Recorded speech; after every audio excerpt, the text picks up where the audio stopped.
El Evangelio de Juan, capítulo 11.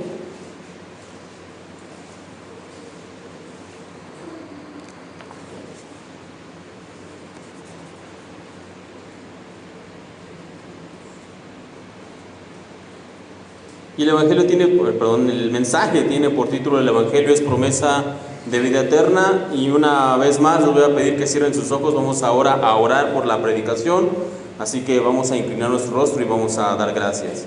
Señor, te agradecemos por la oportunidad de estar aquí en tu casa para poder escuchar tu palabra, y en esta mañana te pedimos, por favor, tú nos des el oído y toda la atención que necesitamos para poder escuchar tu palabra. Padre Celestial, en esta hora te pedimos, por favor, tú nos permitas estar concentrados para poder comprender, y sobre todo por el poder de tu Espíritu Santo en nuestras vidas, que podamos asimilar y practicar la palabra que tú tienes para nosotros. Capacítanos, Señor, por favor, por el poder de tu Espíritu Santo en nosotros. Y te pido, Señor, que me utilices como un instrumento adecuado para poder compartir tu palabra. En esta mañana te pedimos esto, por favor. Ayúdanos, ministranos, enséñanos, y que podamos recibir una enseñanza perdurable en nuestras mentes y nuestros corazones que proviene de ti. Te pedimos esto, por favor, Señor, en el nombre de tu Santo Hijo, Señor Cristo Jesús. Amén. Y si preguntáramos en esta mañana en diferentes iglesias ¿qué es el Evangelio?, seguramente recibiríamos una variedad muy grande de respuestas, una variedad tan grande como la cantidad de asistentes que van a las diferentes iglesias precisamente, y posiblemente tendríamos respuestas sencillas, pero también tendríamos respuestas teológicamente elaboradas. Tendríamos respuestas de manual, de cajón, respuestas de folleto, por decirlo de alguna forma, pero también tendríamos respuestas que contienen experiencias personales acerca del Evangelio y de lo que se ha vivido. Tendríamos respuestas largas, quizá alguien nos hablaría durante 30 o 40 minutos de lo que es el Evangelio, pero también tendríamos respuestas cortas de 1 o 2 minutos. Así que, como les decía, tendríamos una gran variedad de respuestas de las personas que concurren a las iglesias cada domingo. Sin embargo, para que la respuesta sea correcta, para que la respuesta sea válida, ella debería contener por lo menos 2 elementos esenciales, y estos son a Cristo como el Salvador y el pecado de la humanidad. Para que una respuesta de lo que es el Evangelio sea válida y correcta, debería contener a Cristo Jesús como nuestro Salvador y contener también el pecado de la humanidad. Si las respuestas que recibiéramos no contuvieran estos 2 elementos, podría ser que nos estuvieran hablando de tradiciones de su iglesia, o de experiencias conmovedoras que han pasado, o de ideas de la religión, pero no nos estarían hablando del verdadero Evangelio de Cristo. De hecho, en la Biblia, no vaya para allá, pero anote esta cita, 2 de Corintios, capítulo 5. 2 de Corintios 5, versículo 19 y 20, nos da un excelente resumen de lo que es el Evangelio, las buenas nuevas. Y permítame leerlo, dice de esta manera: pues Dios estaba en Cristo reconciliando al mundo consigo mismo, no tomando más en cuenta el pecado de la gente, y nos dio a nosotros este maravilloso mensaje de reconciliación. Así que somos embajadores de Cristo. Dios hace su llamado por medio de nosotros. Hablamos en nombre de Cristo cuando les rogamos: vuelvan a Dios. Así que si se da cuenta, este mensaje, este versículo contiene precisamente esos 2 elementos esenciales que decíamos que debe contener. Menciona a Cristo como nuestro Salvador y menciona el pecado de la humanidad. Y es por la necesidad de conocer el Evangelio de mayor profundidad y de una manera bíblica que estas últimas 4 semanas hemos estado hablando de lo que realmente es el Evangelio. Y a manera de resumen, mencionamos las semanas anteriores que el Evangelio es confiar en Dios, el Evangelio es compromiso total, el Evangelio es fe en el Señor. Y una historia que encontramos en la Biblia y que engloba todos estos elementos la encontramos precisamente en otro de los evangelios, el Evangelio de Mateo, capítulo 14. En ese capítulo se nos narra que luego de que el Señor estuviera predicando durante algún tiempo, despide a la gente y de hecho también despide a los discípulos y les dice que se adelanten, que Él los va a ver al otro lado del mar de Galilea. Y mientras tanto el Señor se queda en ese lugar orando, los discípulos toman la barca y emprenden el viaje hacia el otro extremo. Y mientras ellos van avanzando, la Biblia nos dice que cae una gran tormenta y ya era de noche. Y mientras la tormenta golpeaba la barca en la que los discípulos iban, el Señor decide alcanzarlos. ¿Y de qué manera decide alcanzarlos? Dice la Biblia que Él decide caminar sobre el mar. Esa es la manera en la que el Señor va a alcanzar a los discípulos. Y permítame leer el resto del relato, dice de esta manera. Porque mientras el Señor los iba alcanzando, caminando sobre el mar, los discípulos ven la figura a lo lejos pensando que era un fantasma, se asustan, se espantan, y el Señor les dice que no se preocupen, que es Él. Y ahora sí, permítame leer, dice: entonces le respondió Pedro y dijo: Señor, si eres tú, manda que yo vaya a ti sobre las aguas. Y él dijo: ven. Y descendiendo Pedro de la barca, andaba sobre las aguas para ir a Jesús. Pero al ver el fuerte viento tuvo miedo y comenzó a hundirse y dio voces diciendo: Señor, sálvame.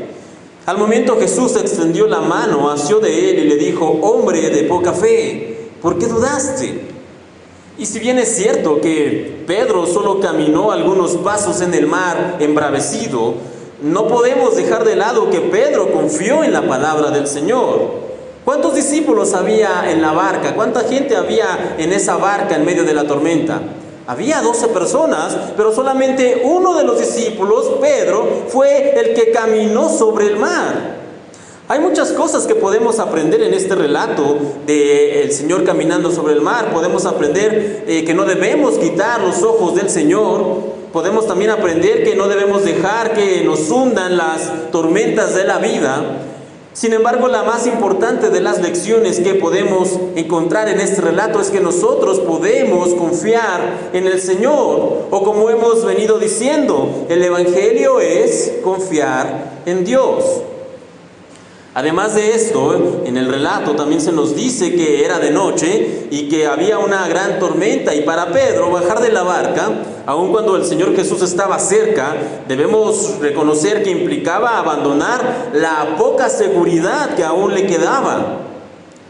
Dar el salto al mar, en este caso, implicaba un compromiso total. Sabemos que llegado el momento Pedro se hundió y que el Señor estaba ahí cerca para poder rescatar a este pescador en apuros, y que el Señor lo tomó en sus brazos y lo llevó de nuevo a la barca. Sin embargo, cuando el Señor le dijo a Pedro: ven, que era lo que acabamos de leer, cuando el Señor le dijo: ven, el Señor no le dio ninguna garantía a Pedro.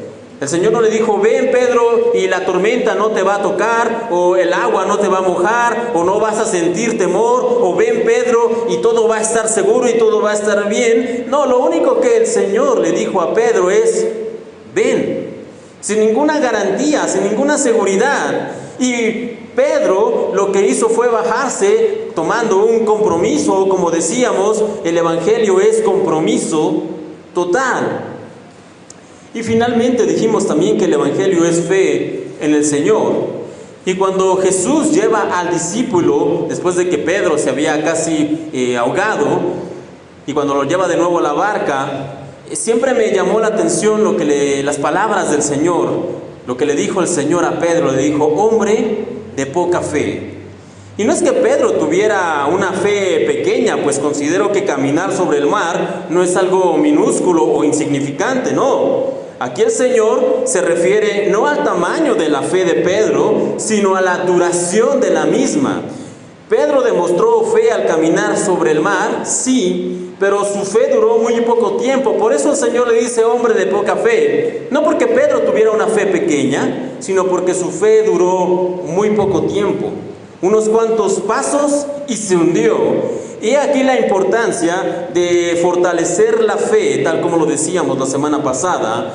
Y la manera de hacerlo, la manera en que nosotros podemos fortalecer nuestra fe, es por medio de las disciplinas espirituales, que dijimos que eran la oración, la lectura y el estudio de las Escrituras, el ayuno y la adoración. Estas son las disciplinas espirituales que de hecho y de paso hemos estado hablando de ellas en la escuela dominical. Así que una vez que ya hemos mencionado estos 3 puntos que son lo que vimos las semanas anteriores, debemos comenzar con la parte correspondiente a la enseñanza de este domingo. Pero antes de pasar a ello, permítame contarle una historia que leí hace algún tiempo. Y en ella narra que una pareja de misioneros regresaba luego de estar muchos años trabajando al servicio del Señor en África. Y ellos regresaban a América en un barco. Ellos regresaban a Nueva York precisamente. Y mientras todavía estaban a cierta distancia del puerto como tal, vieron que había una gran multitud y el misionero, era una pareja, pero el misionero, el varón, pensó, mira cómo vienen a recibirnos después de tantos años de servir al Señor. Pero ¿cuál fue su sorpresa? Y que él no sabía, que la gente que estaba ahí en el puerto no lo estaba esperando a él. Lo que sucede es que en ese mismo barco venía el presidente Franklin Roosevelt, después de haber estado unos meses, o unos días más bien, en África, en una cacería, y la gente realmente venía a recibir al presidente, no a los misioneros. Así que cuando se bajó del barco y vio que realmente la gente no lo estaba esperando a él, de hecho le costó mucho trabajo encontrar un taxi para poder ir al lugar donde se iban a quedar. Y su esposa notó que su esposo estaba un poco raro, así que llegaron a su departamento, comieron algo y se fueron a descansar. Pero su esposa, que lo conocía, le dijo, ¿qué tienes? ¿Qué te ocurre? Y este misionero le dijo, es que no es justo, le dijo él. Nosotros nos fuimos por años, dimos lo mejor de nosotros, los mejores años de nuestra vida, y cuando regresamos, nadie nos está esperando. Nadie viene a recibirnos. Y este presidente que se fue solamente unos cuantos días, mira la multitud que lo estaba esperando. Y entonces la esposa, sabia y prudente, le dijo, mira, tú lo que tienes que hacer es ir y orar. Tienes que ir y resolver esto con Dios en este momento. Y entonces el misionero se levantó, se fue y comenzó a orar precisamente en un cuarto aparte. Pasaron algunos minutos y él regresó con su esposa y le preguntó a su esposa, ¿está todo bien? Y le dijo él, sí. ¿Qué te dijo el Señor? Le preguntó a su esposa y le dijo, bueno, fui a decirle lo que también te había dicho a ti, que no era justo, que estaba inconforme, que estaba enojado y que estaba molesto, porque nadie nos había recibido, nadie había salido a nuestro encuentro, ahora que habíamos regresado a nuestro hogar. Y lo que el Señor me dijo fue lo siguiente, lo que pasa es que aún no estás en casa. Nadie ha salido a recibirte porque aún no estás, porque aún no has llegado a tu verdadero hogar, aún no has llegado a tu verdadero destino. Y esta es una verdad fundamental del Evangelio. Y así como el misionero, nosotros también muchas veces lo olvidamos. Y es que nuestro lugar de destino, nuestro lugar al cual debemos llegar, nuestro verdadero hogar, no se encuentra en este mundo, no se encuentra en este lado de la eternidad. Hoy en día, poco o nada se habla del cielo, de la vida eterna y de nuestra morada celestial. Sin embargo, estos temas eran parte integral de la predicación de la iglesia primitiva. Hoy escuchamos mensajes que hablan de bendición, que hablan de provisión, de prosperidad, pero todo esto se enfoca a esta vida, en el hoy y en el ahora, pero ese no es el mensaje del Evangelio. En Mateo capítulo 6, versículos 19 y 20, el Señor dice esto: no se hagan tesoros en la tierra donde la polilla y el orín corrompe y donde ladrones minan y hurtan, mas hagan tesoros en el cielo donde ni la polilla ni el orín corrompen y donde ladrones no minan ni hurtan. Así que pensando en esto, esta mañana el punto que vamos a hablar es: el Evangelio es promesa de vida eterna. Y ahora sí, si tiene ahí su Biblia, no la pierda por favor, todavía no lo vamos a ocupar, pero ya estamos próximos. Juan capítulo 11, en ese capítulo es la sección o la parte de las Escrituras que nos habla de lo que conocemos como la resurrección de Lázaro. Y esta historia de la Biblia la podemos dividir en 3 secciones. Número 1, el Señor se entera que Lázaro está enfermo. Número 2, el Señor llega donde Lázaro, pero él ya está muerto. Y número 3, el Señor vuelve a la vida a Lázaro. Y si usted conoce el relato o lo ha leído, usted sabrá. Si no, léalo en la semana tranquilamente en su casa, Juan capítulo 11. Pero en este relato encontramos a 4 personajes principales. El primero es Jesús, el segundo es Lázaro, el tercero serían los mensajeros, los discípulos y los invitados al luto, y por último Marta y María. Y el Señor Jesús es quien marca como siempre el ritmo del relato. Él es el que recibe la notificación de que Lázaro está enfermo. Él es el que decide que todavía no van a ir a verlo. Él es el que decide que ya es tiempo de ir para visitar a su amigo. Él es el quien llega, Él es el que están esperando, y Él es el que va a resucitar a Lázaro. Entonces el Señor Jesús es el eje del relato. Lázaro, por otra parte, es el amigo del Señor, es quien se nos dice que estaba enfermo y que después murió. Y la muerte de Lázaro, esta sección de las Escrituras y la tardanza entre comillas del Señor, van a servir para demostrar que Jesús era mayor que todos los profetas. Porque a veces nos preguntamos, bueno, ¿por qué el Señor Jesús no fue de inmediato a sanar a Lázaro si era su amigo? O podríamos incluso preguntar, bueno, ¿por qué el Señor no fue? Está bien, pero ¿por qué no pidió, oró o mandó que Lázaro estuviera bien, incluso a la distancia? Él era capaz de hacer ese tipo de milagros. De hecho, lo vimos la semana anterior con el siervo de Centurión, ¿recuerda? Así que pudiéramos pensar, bueno, ¿por qué no fue o por qué no ordenó que Lázaro fuera sanado? Bien, la razón de la tardanza, les decía, del Señor, y la razón de este milagro como tal, era que el Señor iba a demostrar que Él era mayor que todos los profetas que habían venido antes que Él. Debemos recordar que en el Antiguo Testamento ya podemos encontrar algunos milagros de resurrección. Algunas personas ya habían vuelto a la vida por el poder de Dios, por medio de los siervos, los profetas. Sin embargo, nadie antes había resucitado después de tantos días, e incluso cuando su cuerpo ya había entrado en un estado de descomposición. Así que el Señor aguardó todo este tiempo, digamos, porque Él tenía un plan. ¿Y cuál era su plan? Demostrar que Él tenía ese poder divino, que Él tenía autoridad sobre la muerte y sobre la vida, y que Él era mayor que todos los profetas que habían venido antes que Él. Ese era el plan completo del Señor. Y el papel que juega Lázaro básicamente es el de esperar, el de morir y finalmente volver a la vida por el poder del Señor. Los mensajeros, los discípulos y los invitados al luto en este relato básicamente no tienen ningún papel que desempeñar, solamente como compañía, pero realmente no tienen ninguna trascendencia. Y finalmente están Marta y María, y sobre todo Marta. Ellas representan a los creyentes, nos representan a nosotros, y ellas son las que reciben las palabras del Señor, la enseñanza, y ellas son las que van a transmitirnos como tal lo que el Señor quería enseñar con esta situación. Sin embargo, en esta mañana no nos vamos a detener realmente en lo que fue la muerte y la resurrección de Lázaro, sino que nos vamos a enfocar en la enseñanza que encontramos en la interacción que tuvo el Señor y Marta. Y ahora sí, en Juan 11, acompáñenme por favor en su Biblia, Juan 11, versículo 20 en adelante, y le voy a dar lectura y usted sígalo con la vista. Dice de esta manera: entonces Marta, cuando oyó que Jesús venía, salió a encontrarle, pero María se quedó en casa. Y Marta dijo a Jesús: Señor, si hubieses estado aquí, mi hermano no habría muerto. Mas también sé ahora que todo lo que pidas a Dios, Dios te lo dará. Jesús le dijo: tu hermano resucitará. Marta le dijo: yo sé que resucitará en la resurrección, en el día postrero. Le dijo Jesús: yo soy la resurrección y la vida. El que cree en mí, aunque esté muerto, vivirá. Y todo aquel que vive y cree en mí, no morirá eternamente. ¿Crees esto? Le dijo: sí, Señor, yo he creído que tú eres el Cristo, el Hijo de Dios que ha venido al mundo. Como mencionábamos, la promesa de vida eterna siempre ha sido parte fundamental de la predicación del Evangelio.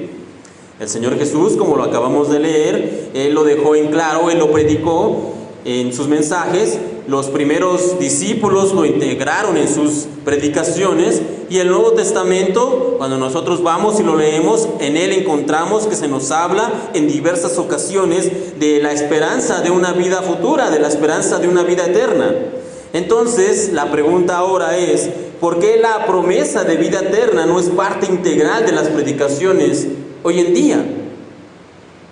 Y vamos a hablar de esta pregunta un poquito más adelante, pero primero y antes que nada es importante que tengamos una idea correcta y sobre todo bíblica de lo que es la vida eterna. Y para esto en esta mañana vamos a hablar de 3 puntos fundamentales que nos enseña la Biblia acerca de lo que es la vida eterna. Y lo primero que debemos establecer es que la Biblia sí nos habla de una promesa de vida eterna en el Señor por medio de la resurrección. En lo que acabamos de leer en el relato de Juan, el Señor le dice a Marta, le dijo Jesús: yo soy la resurrección y la vida, el que cree en mí, aunque esté muerto, vivirá. En este texto podemos leer cómo el Señor promete que hemos de resucitar siempre que creamos en Él. Y podríamos llegar a pensar que es ilógico o sería ilógico creer en el Evangelio y no creer en la resurrección y en la vida eterna. Podríamos decir, bueno, ¿quién en su sano juicio podría decir que es cristiano o que es creyente y no creer en la resurrección y en la vida eterna? Pues bien, déjeme decirle que en la época del Señor Jesús existía un grupo religioso, seguramente usted lo ha leído, que se llamaban los saduceos. ¿Ha escuchado de los saduceos? Los saduceos se llamaban así o se habían puesto de esa manera, pues ellos eran descendientes del sacerdote Sadoc. Y este grupo de descendientes se llamaban los saduceos porque venían de Sadoc. Pues bien, este grupo de creyentes que siempre estaban, digamos que en pique con los fariseos, se nos dice que ellos negaban que existiera una resurrección. Y no solamente eso, sino que también no creían que hubiera una vida eterna. Ellos pensaban que todo lo que se hacía, se vivía, era solamente para este tiempo y para este mundo. Pues bien, algunas de sus ideas de los saduceos se permearon en grupos de creyentes del primer siglo y por lo tanto existió un sector de la iglesia primitiva que negaba la resurrección. Ellos decían que no existía resurrección, que no había resurrección y por lo tanto que no había vida eterna. Y eran cristianos, se decían creyentes, pero decían que la resurrección no existía. De hecho, a este grupo de cristianos, entre comillas, el apóstol Pablo les escribió en 1 Corintios capítulo 15, versículo 14 en adelante, a ellos les escribe lo siguiente: y si Cristo no ha resucitado, porque recordemos, ellos decían que no había resurrección, y si Cristo no ha resucitado, entonces toda nuestra predicación es inútil. Y la fe de ustedes también es inútil. Y nosotros, los apóstoles, estaríamos todos mintiendo acerca de Dios porque hemos dicho que Dios levantó a Cristo de la tumba. Así que eso no puede ser cierto si no hay resurrección de muertos. Y más adelante les dice esto: lo cierto es que Cristo sí resucitó de los muertos. Él es el primer fruto de una gran cosecha, el primero de todos los que murieron. Así que, no sé ustedes, pero debemos comenzar a ver la importancia de enseñar íntegramente el mensaje del Evangelio. Y con esto me refiero a que no podemos dejar de lado el hecho de que el Evangelio contiene una promesa de vida eterna. Y entonces cuando nosotros prediquemos el Evangelio tenemos que predicar, sí, que el Señor Jesús murió por nuestros pecados, sí que el Señor resucitó y sí que el Señor nos ha salvado y nos ha hecho ahora parte de la familia de Dios. Sí, todo eso es correcto, pero no podemos dejar de lado y no podemos dejar de predicar el hecho de que también hemos recibido una promesa de vida eterna, una promesa de resurrección, una promesa que podremos estar con el Señor en la eternidad. Y tan importante y tan vital es esta porción del mensaje del Evangelio que Pablo también escribe ahí mismo en 1 Corintios 15, pero ahora el versículo 19, y les dice: y si nuestra esperanza en Cristo es solo para esta vida, somos los más dignos de lástima de todo el mundo. Esto se lo escribe a aquellos que decían que no había resurrección. Pablo les dice: miren, entonces, si como ustedes dicen no hay resurrección, entonces si nuestra esperanza en Cristo solamente sirve para esta vida, si no hay una promesa de vida eterna, si no hay una eternidad con Dios, entonces nosotros somos los más dignos de lástima, los más dignos de conmiseración de todas las personas del mundo. Porque estamos creyendo en una mentira, porque estamos creyendo en algo que realmente no es verdad, porque estamos creyendo en cosas que son inútiles. Y una predicación del Evangelio que no contiene la promesa de vida eterna es un Evangelio incompleto, es un Evangelio irrelevante, inútil y no sirve absolutamente para nada. Es un mensaje inútil. Lo segundo que debemos dejar en claro es que la vida eterna es una garantía que el Señor nos da a los que creemos en su nombre. En el relato de Juan, capítulo 11 que leíamos de Lázaro, también el Señor le dice esto a Marta: y todo el que vive y cree en mí, no morirá eternamente. Si creemos realmente en el Señor Jesús, hay una garantía de su parte que llegado el momento, llegado el tiempo, vamos a recibir la vida eterna. No hubo antes ni después del Señor Jesús ningún profeta o supuesto enviado de Dios que hablara con absoluta certeza que al confiar en su nombre, nosotros tendríamos la garantía de no morir eternamente. Nadie más hace esa promesa excepto el Señor Jesús. Ningún otro profeta, ningún otro enviado de Dios, ningún otro iluminado o maestro, nadie más aparte del Señor Jesús promete que si confiamos en su nombre no moriremos eternamente. Solamente Jesús hace esa promesa, y es el mismo Señor quien le dice a los discípulos y en extensión también a nosotros lo siguiente. Ahí mismo en el Evangelio de Juan, no vaya para allá, capítulo 14, versículo 2, Juan 14, 2. En la casa de mi Padre muchas moradas hay. Si así no fueran, yo se los habría dicho, pero ahora voy a preparar lugar para ustedes. El mismo Señor aquí está estableciendo que Él va a preparar el lugar para nosotros y que en la casa de su Padre hay muchas moradas en la cual nosotros estaremos algún día. Y en la actualidad, para garantizar el cumplimiento de algún acuerdo o algún convenio, existen los contratos firmados. Sin embargo, en la antigüedad, antes de que se usara este instrumento legal, la manera en que se podía garantizar el cumplimiento de un trato era que una de las partes dejaba una prenda en garantía. ¿Qué pasaba? Bueno, esta persona hacía un trato, un convenio, y esa prenda que dejaba en garantía podía ser un anillo, o podía ser su manto, o podía ser su bastón, algo que representara a esta persona, y este acto, que meramente era simbólico, servía como garantía, pues lo que realmente quedaba como garantía no era el instrumento como tal, o la prenda como tal, sino la palabra. Y si él no cumplía, entonces iba a quedar expuesto como un incumplido, como una persona que no era digna de confianza. Pues bien, en esa misma línea de pensamiento, permítame leer 2 de Corintios capítulo 1, 2 de Corintios 1, 21, 22. En este texto vamos a encontrar que el Señor Jesús también dejó una prenda, dejó una garantía de que Él iba a cumplir lo que había prometido. ¿Y qué dejó como garantía? ¿Qué creen ustedes que el Señor dejó como garantía de que Él iba a cumplir? Bueno, leámoslo. Es Dios quien nos capacita junto con ustedes para estar firmes con Cristo. Él nos comisionó y nos identificó como suyos al poner al Espíritu Santo en nuestro corazón como un anticipo que garantizaba todo lo que Él nos prometió. Así que, ¿cuál es la garantía que el Señor nos dejó a nosotros, sus hijos, los creyentes, los hijos de Dios, de que Él iba a cumplir su palabra? El Espíritu Santo. Tal como lo acabamos de leer, Dios nos ha dejado al Espíritu Santo como garantía de que todo lo que Él ha dicho y todo lo que Él ha prometido va a cumplirse. Y eso incluye, con toda certeza, que los que creemos en su nombre recibiremos la vida eterna. Como tercer punto, la vida eterna también sirve como apoyo y como ánimo. En otras palabras, los que creemos en Jesús encontramos en la vida eterna una esperanza. En el relato de Lázaro que estábamos leyendo, Juan 11, Marta le dijo al Señor: yo sé que resucitará en la resurrección en el día postrero. Y si bien es cierto que nosotros conocemos la historia y Lázaro va a ser vuelto a la vida por el Señor unos minutos más adelante, también debemos saber y entender que antes de que eso pasara, Marta, la hermana de Lázaro, ya había encontrado un consuelo y una esperanza en el hecho de una resurrección en el día postrero.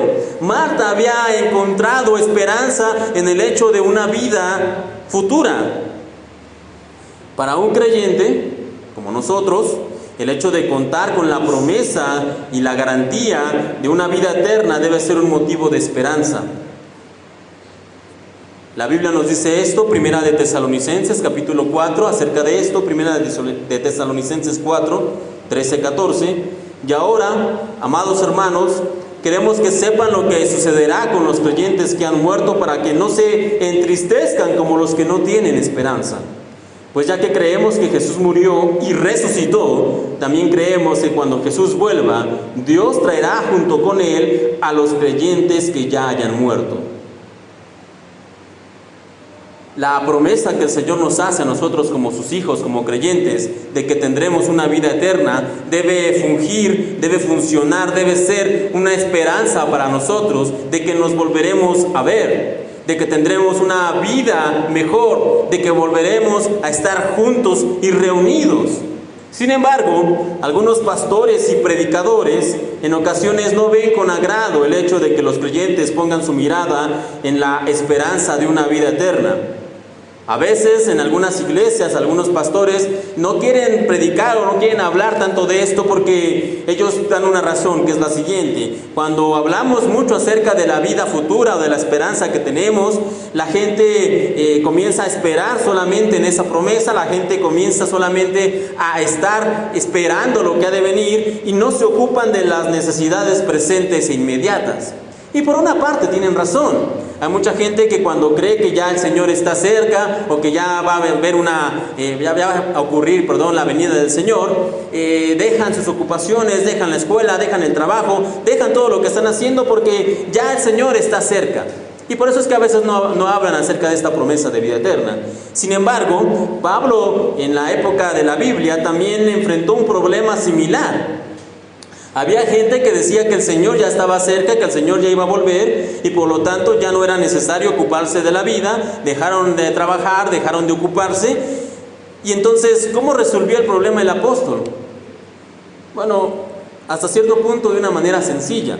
Él les escribió una carta ahí mismo en Tesalonicenses, segunda de Tesalonicenses, capítulo 3, versículo 9 en adelante.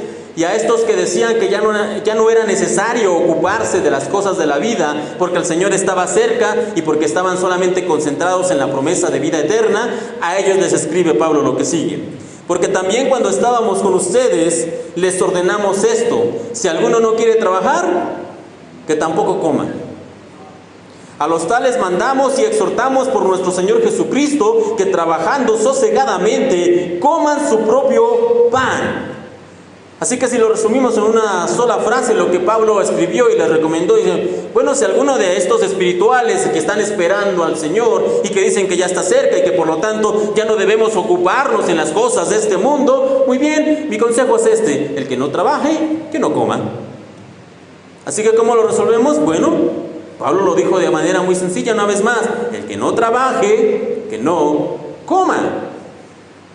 Como decíamos, la predicación completa del Evangelio debe contener una buena dosis de la enseñanza de la vida eterna, sí, pero al mismo tiempo debe hablarnos de la responsabilidad presente que tenemos los cristianos de ser personas de bien y de provecho, de ser ciudadanos responsables, de ser empleados de intachable conducta, de ser padres, madres, hijos e hijas según el orden correcto establecido por la palabra de Dios. Así que tenemos una esperanza futura, sí, pero también tenemos una responsabilidad presente. Hace años escuché una frase que resume muy bien esto y dice: yo debo vivir como si Cristo viniera mañana, pero debo trabajar como si aún tardara 1000 años. Yo debo vivir como si Cristo viniera mañana, pero debo trabajar como si aún tardara 1000 años. Por lo tanto, la predicación integral del Evangelio debe hablar acerca de la vida eterna, tal como fue la enseñanza del Señor Jesús y de los apóstoles, ¿sí? Pero también debe enseñarnos que tenemos una responsabilidad presente. Así que resumiendo lo que acabamos de ver, podríamos decir que la vida eterna es una promesa bíblica, la vida eterna es una garantía del poder de Dios y la vida eterna es una esperanza para nosotros los creyentes.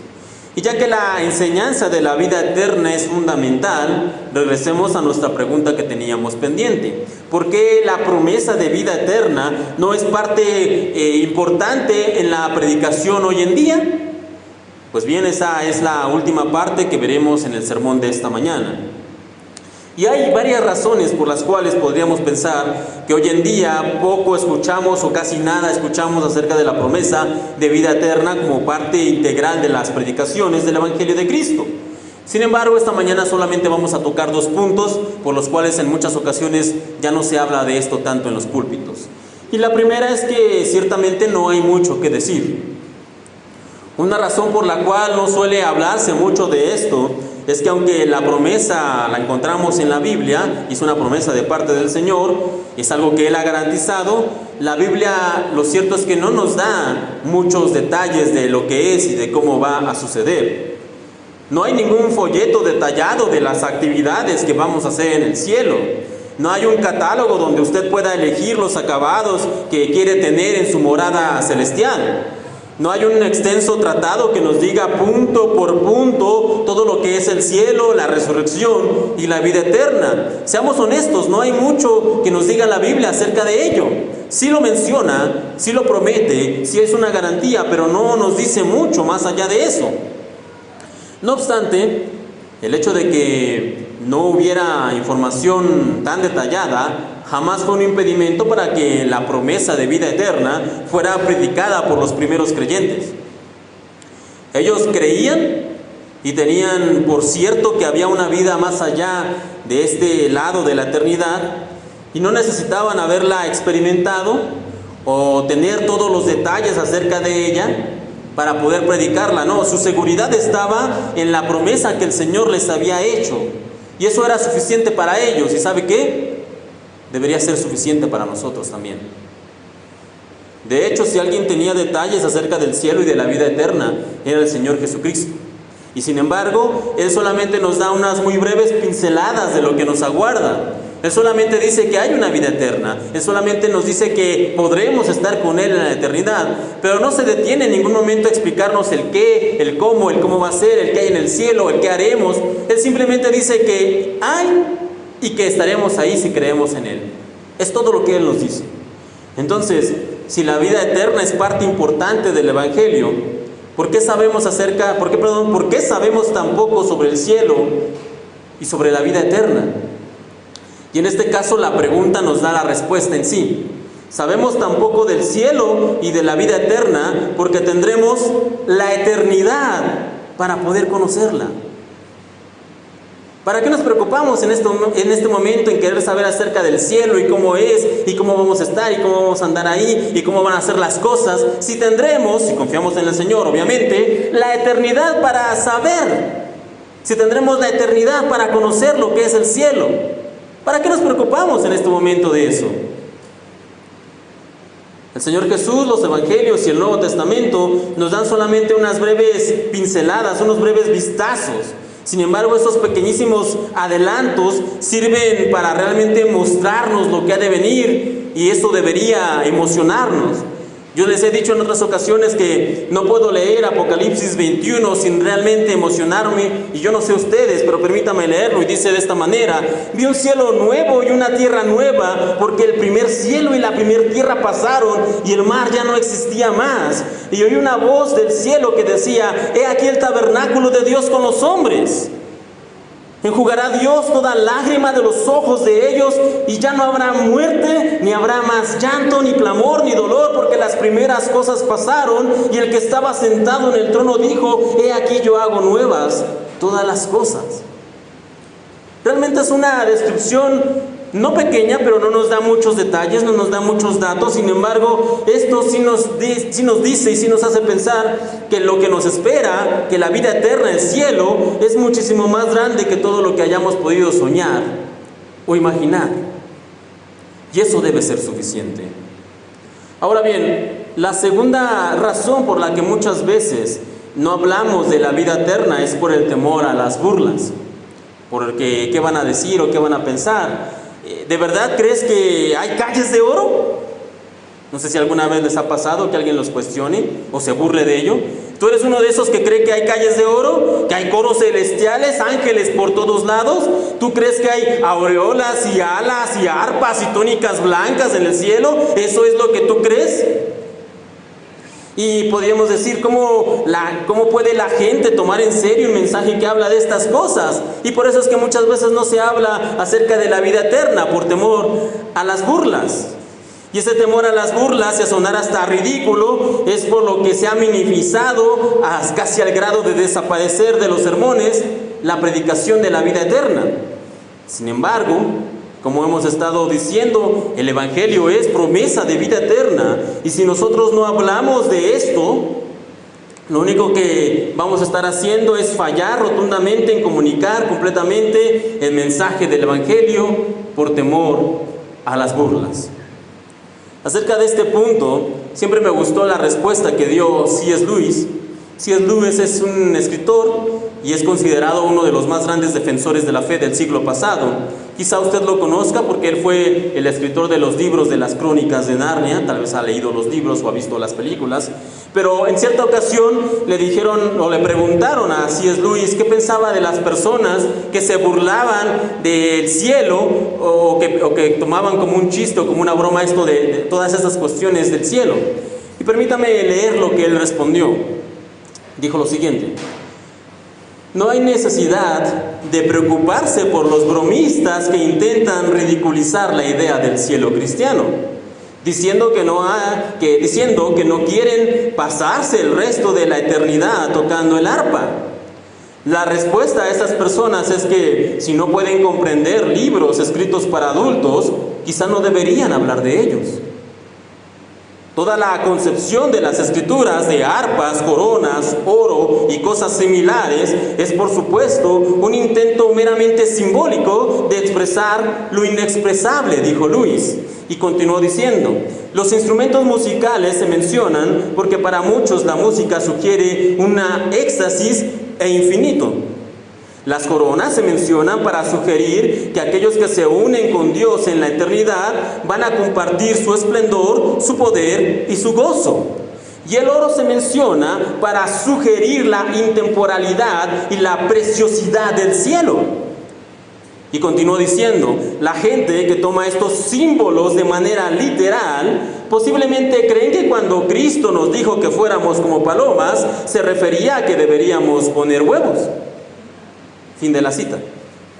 Así que no debemos preocuparnos por estas personas, como decía Lewis, que se burlan acerca de que creamos o no creamos en el cielo. ¿Por qué? Porque simplemente no lo han entendido de una manera correcta.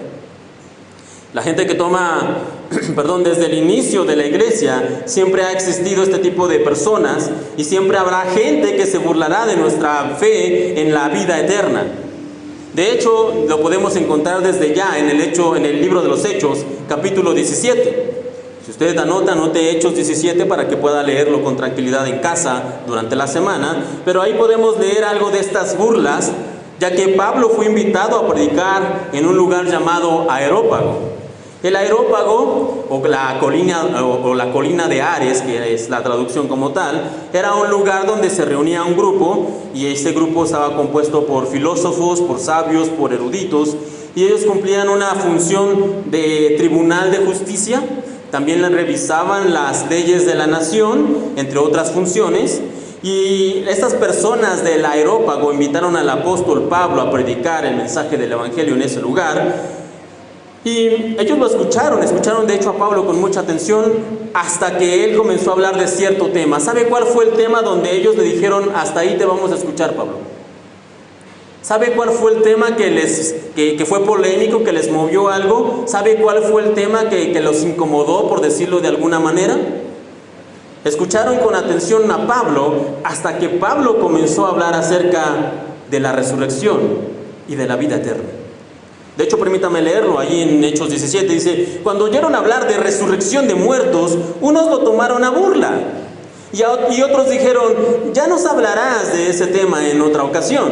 Así que Pablo abandonó la reunión. Sin embargo, hubo quienes se unieron a él, abrazaron la fe, entre ellos Dionisio, que era miembro del Areópago, una mujer llamada Damaris, y algunos otros. Si el apóstol Pablo hubiera cortado o hubiera acomodado el mensaje del Evangelio por miedo a las burlas, no voy a mencionar la resurrección ni la vida eterna, porque yo sé que estos miembros de Areópago son eruditos, son sabios, se sienten con mucha sabiduría. Yo no voy a mencionar esto para que escuchen todo el mensaje como tal. Si Pablo hubiera acortado, por decirlo de alguna forma, el mensaje del Evangelio, o lo hubiera amoldado a sus oyentes, lo que hubiera pasado es que realmente él no habría sido obediente a su llamado y no habría comunicado el mensaje íntegro de las buenas nuevas. Por lo tanto, las burlas jamás deberían ser un impedimento para que nosotros prediquemos que el Evangelio es promesa de vida eterna. Pues siempre habrá gente que al escuchar esto se burlará, dirá que creemos en cuentos de hadas o que hemos abandonado la razón. Sin embargo, esto no debe detenernos de comunicar el completo mensaje de Dios y de su Evangelio. Pues quizá entre los que estén escuchando haya algún Dionisio o alguna Damaris que va a venir a la fe a pesar de las burlas de otros. Así que no debemos de dejar de predicar el completo mensaje de Dios. ¿Y cuál es ese mensaje completo? Muy bien, como punto final y resumiendo lo que hemos visto en estas 4 semanas, diríamos que debemos predicar que el Evangelio es confiar en Dios, que el Evangelio es un compromiso total, que el Evangelio es fe en el Señor y que el Evangelio es promesa de vida eterna. Y mencionamos la primera semana que la palabra Evangelio significa buenas nuevas o buenas noticias. Y ahora, después de estos mensajes, después de estas semanas, nosotros estamos capacitados y con la ayuda del Espíritu Santo de Dios y con este conocimiento de lo que acabamos de escuchar, para comunicar de mejor manera el completo mensaje del Evangelio. Ya no tenemos pretexto para decir, el Evangelio es decir, ven al Señor y el Señor te va a sanar y el Señor te va a quitar los problemas y el Señor va a resolver todo lo malo que haya en tu vida. Y ese no es el mensaje del Evangelio y eso no es lo que hemos estado hablando en estas semanas. Dijimos que el Evangelio es confiar en Dios a pesar de cualquier circunstancia. El Evangelio es un compromiso total, así como Pedro bajó de la barca abandonando completamente cualquier indicio de seguridad para ir en pos del Señor. Dijimos que el Evangelio es fe en el Señor, pero no solamente la fe que dice yo creo que Dios puede o yo creo que Dios hace milagros, no, sino la fe que se fortalece por medio de las disciplinas espirituales. Y en esta mañana dijimos también que el Evangelio es promesa de vida eterna, porque si nosotros realmente nos consideramos creyentes, debemos saber y predicar que tenemos una esperanza, no en esta tierra, sino en la eternidad, en la resurrección, en estar eternamente con Dios. Ese es el completo y verdadero e íntegro mensaje del Evangelio que debemos predicar.